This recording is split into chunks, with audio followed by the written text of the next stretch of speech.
Alright, so today I have another episode of my Project Bin, which is basically just the series that I go through every single one of my projects, or, well, most of them, that you don't get to see on camera just because they weren't interesting enough to be their whole own video. So this is just something for anyone who wants to see what I've been working on outside of the regular YouTube videos, which, first of all, I'm going to start with this boxcar. If you saw, well, relatively recently, I got a lot of trains for $40, and this is an old boxcar that was part of that lot.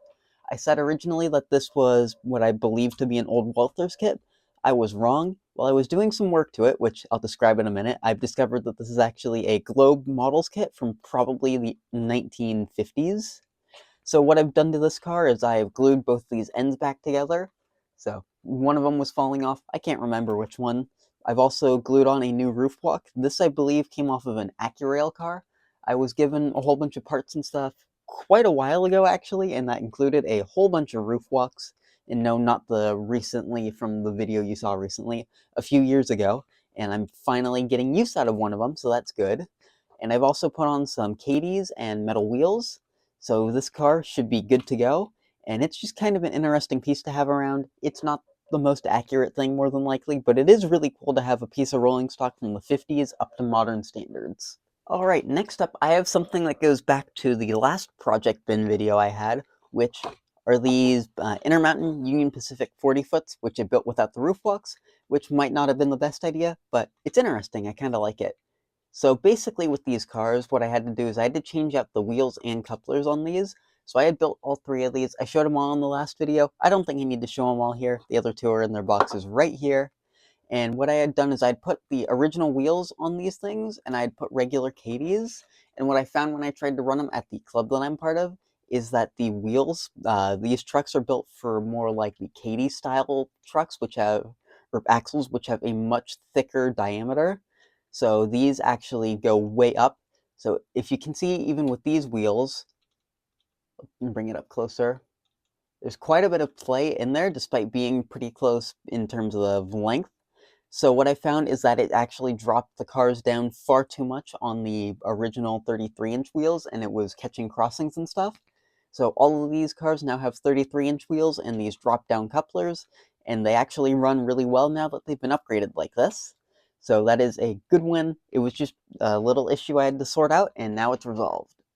Alright, next up I've got two more Intermountain kits to talk about. These two were in a video a while ago that did not do all that great. I think it got something like only 30 views. But these are kits that I got for free along with a caboose kit. And these are just slightly more modern 40-foot, so it makes a little more sense for these to not have the roof blocks. This one's a Lehigh Valley, and I'll get the other one out. And the second one I actually really like. This is a Canadian Pacific car. These are supposedly 50s era cars, but they do look like they could have existed much later into like the 70s and 80s. I'm not sure. That's probably the consist I'll run the things on, but I think they're really cool. They were actually quite different from the other three cars to build, so it was kind of a fun endeavor that I did off camera. The couplers and trucks are all the same setup as the other cars, so not much more needs to be talked about there. But yeah, now I've got these kits finally built, and now I can replace some of my older blue box cars. Alright, so next up, and what I believe to be the main attraction of the video, is sitting right over here, which, before we get into that, if any of you remember, I had a Santa Fe rotary snowplow set. I believe it only was featured in a video for like a minute, and it had a short, so I wouldn't be surprised if no one even knows I had this, but I had a Santa Fe rotary snowplow set with the newer style Athearn Santa Fe rotary. I had a DCC Blue Box B unit and a dummy Kato unit, and I actually traded that away to get both of these logging engines, and both of these are DC, and both of them need a lot of work. First up, I will show you this one. This one is another Roundhouse Shay. I've already got two of these, but this one's more interesting because it's West Side Lumber, which is actually a railroad that ran relatively close to me, and I kind of wanted. And this one's just in really nice cosmetic shape. However, it does have some issues that I want to sort out. First of all, it's hard to see, but this has actually not got an upgraded motor like my other two, so I want to upgrade that motor.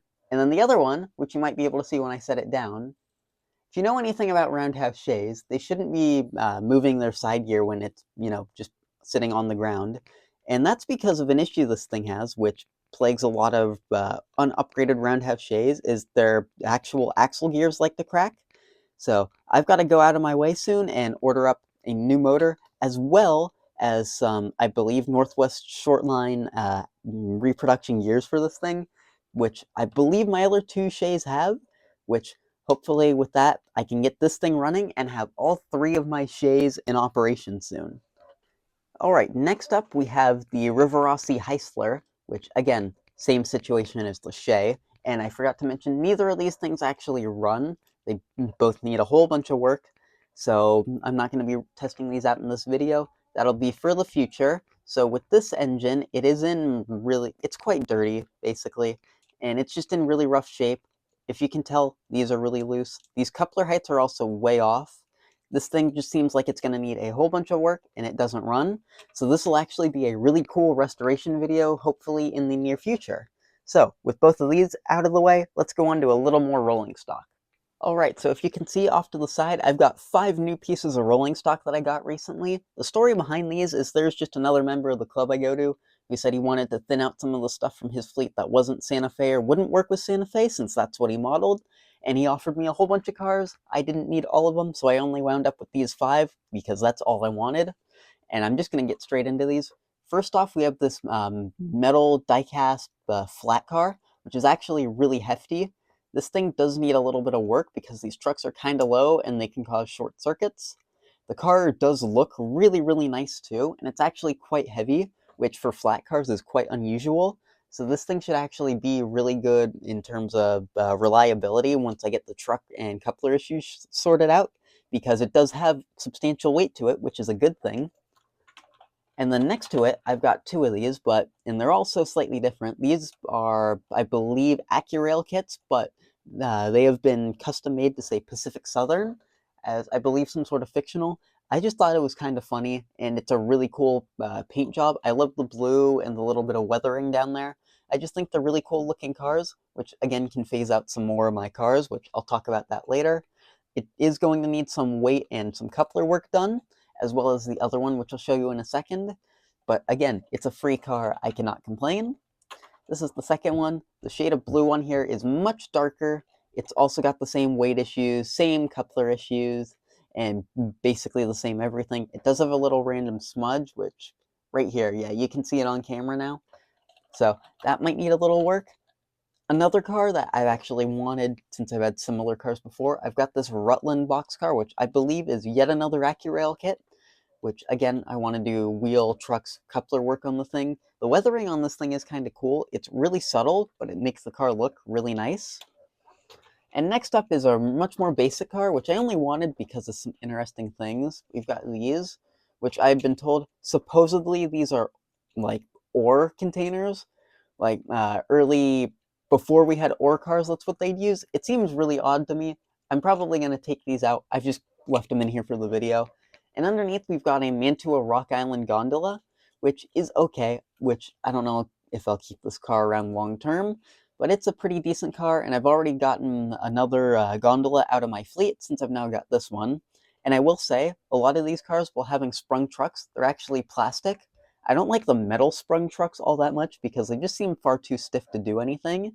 And these, if you can see, these just spring really easily, and I actually prefer these a lot more over the metal ones, and they just seem to run a lot better. So that's another thing about these cars that I like. So I'll get these out of the way, and then I'll talk about a few other things just in general. Alright, with the way the camera is set up right now, it's going to be really hard to see them, but I've actually got 4 different things to talk about right here and show you. I actually got a gift card a while ago, which I just went and spent a whole bunch of money on parts and stuff with. So, what I bought is I got 12 more of these centering springs, which, if you can see them, these are always good to have around. I'm always short on them, so while I had the chance, spending a bit more on those, not a bad idea. Then I've got more red Katy washers, which, same situation, these are really useful to have, and it's never a bad thing to have them. And I've actually bought 2 different types of screws. These are screws, which I don't know if you can see it really well. These ones specifically, they work really well for the Katy coupler boxes. They're the exact right size that you can just screw it in, and the box will hold itself together, and you don't have to tap it into the car, which is a huge plus, which helps me upgrade a whole bunch of cars, which I've been doing a lot of lately. And these are just your basic 256 screws right here, which you can use in just about everything. So I'll have some use for them. I want to put them in my branch line kits and whatnot soon too when I start building those, which I still need to do. But yeah, I've just been ordering a whole bunch of parts. I've also got a new motor for the 422 on the way, and I've also got a whole bunch of paint thinner on the way, so I can get a whole bunch more projects out of the way as well. So now I will get those out of the way, and we'll talk about some other stuff. So if you stuck around this far, thank you, and I've just got a whole bunch of general, really specific stuff to talk about. First off, this mat. I said I'd mention it in the next update video. I'm only getting into it this far into the video just because I wanted to get into everything else first. This was on the free table of the club I go to, and it was just kind of in a used shape, and I decided why not? It's a nice mat. It makes my desk look a whole lot better. I've reorganized everything because of it too, and I think my whole setup's a lot better now and a lot easier to access. So I'm quite happy with it, quite happy with my new setup and all that. And then a whole bunch of other stuff is that I've been getting rid of a lot of older cars. Like I've got a whole bunch of blue box cars. Like if you saw the one video of the whole train of blue box 40 foots that I got, those I've actually gotten rid of about half of them. I gave those away to friends just because I didn't need them. I didn't know anyone else who was going to really want them, so I just gave them out because I didn't need them. They were taking up space, and like I said, I've been building all these Intermountain kits, so I need to clear some cars out, and that's the way I can clear some cars out. I also, again, got rid of my snowplow set. I got rid of a whole bunch of other older DC engines to another friend of mine, including the Rivarossi E8 and the AHM BL2 that I restored on past videos, and got a little bit out of that, which is good. And I also got rid of my one intermodal set, which I got quite a while ago, which I believe appeared in just one video. So those are now gone because I never use them, and I'm just slowly getting rid of a whole bunch of rolling stock. And my goal by the end of the year is hopefully to have almost all of my rolling stock have Katie's and metal wheels. And on that note, with all the parts I got from the recent lot of stuff, I've been upgrading a whole bunch of things. I want to get most of my older, fun, classic Tyco, lifelike, those billboardy style of cars to have Katie's and metal wheels, to just create a train of classic cars for the club I go to. Because I think it's something important, since it's technically a museum, to get a train full of actual nice historical pieces of rolling stock, which will be kind of fun. And after that, I'm just planning to get every other car I've got up to modern standards, and along the way, get rid of a whole bunch of them. So, if you stuck around for this entire video, thanks for watching.